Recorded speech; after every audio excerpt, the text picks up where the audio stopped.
You are now listening to the Hot Take Hot Box. Josh Emmett with an absolute like Ty, in all of my years of watching this sport, this might be one of the nastiest knockouts I've ever seen.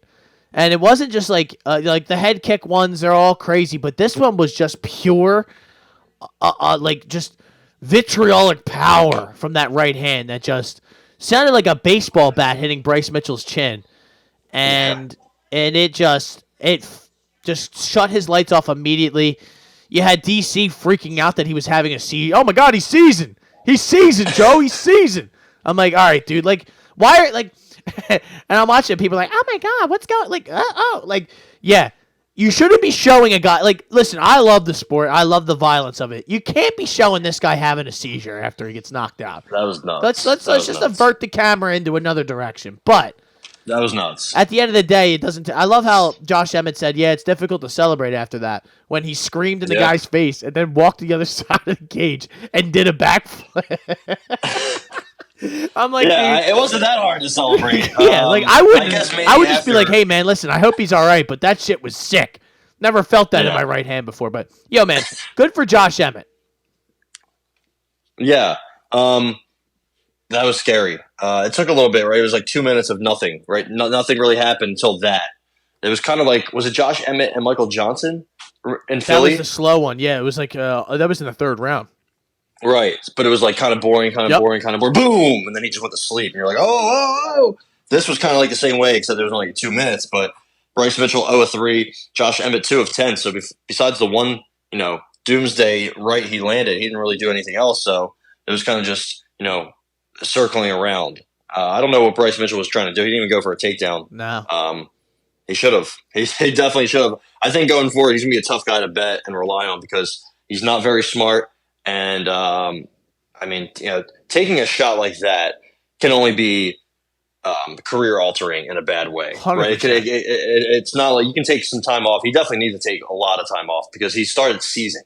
I don't know, maybe – unless he wasn't actually having a seizure and he was just like, what kind of technical term or medical term that you can, I don't know, but it wasn't good. He was shaking. And then he stood up. He couldn't stand up straight for probably hours. I know Rogan and DC Rogan was also pissing me off with him a stool. Dude. Yeah, like, dude, shut up. I was like, guys, calm down. He's standing up. He probably doesn't want a stool. They don't want to give him a stool. Like, it was like when Trevor Lawrence, when he got hurt and he was like limping his way back to the locker room. Everyone's like, why doesn't he have a cart? What the fuck? The NFL, how don't the Jaguars have a cart? And meanwhile, he didn't want a cart. He wanted to walk back and, kind of test out what he could walk on his ankle, how much power he could, strength he could put on his ankle. He's the one who denied the cart. So maybe Bryce Mitchell didn't want a stool. I wouldn't want a stool. I'd be like, yo, get me the fuck out of here. I'm trying to get out of here. The guy had no idea where he was.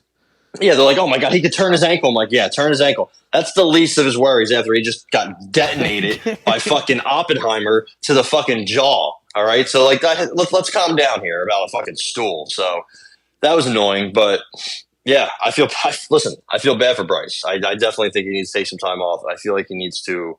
I don't know. I don't know if the high level is necessarily a place for him going forward. Yeah, I think. The big thing for me was, like, what was the game plan here? Like, I think he made mention of, like, how he wanted to stay on the outside or something. Like, that's not you, dude. And he said, like, that's the one thing he's mad at himself because he wasn't aggressive and wasn't, like, trying to, like, push the pace on him, which it's, like, kind of similar to, like, Colby Covington's lucky this didn't happen to him because when you can only fight one way if you're Bryce Mitchell, and that is just relentless wrestling, takedowns, and just trying to smash a guy on the ground. Now, you might get knocked out while doing that, but that's the only way you can win. You cannot stand on the outside with any of these guys because it's not your game. You've never really trained to be that type of fighter. And Bryce kind of was just circling on the outside. He never really – did he ever shoot, like, a takedown? Did he – I mean, or – No. Like, he just never – he didn't really do much. He didn't do anything. I don't understand what the game plan was. So it just – he took this fight on late notice. It probably obviously wasn't a good idea. Ended up having a seizure, and tough one for Thug. What was his name? Thug Nasty? Isn't that what he calls himself? Yeah. Maybe he'll have time to drop another album now while he's on the mend. Because I'm with you. I don't want to see him fight till at least the summer. He needs to take some serious time off and just let his brain recuperate. You are now listening to the Hot Take Hot Box.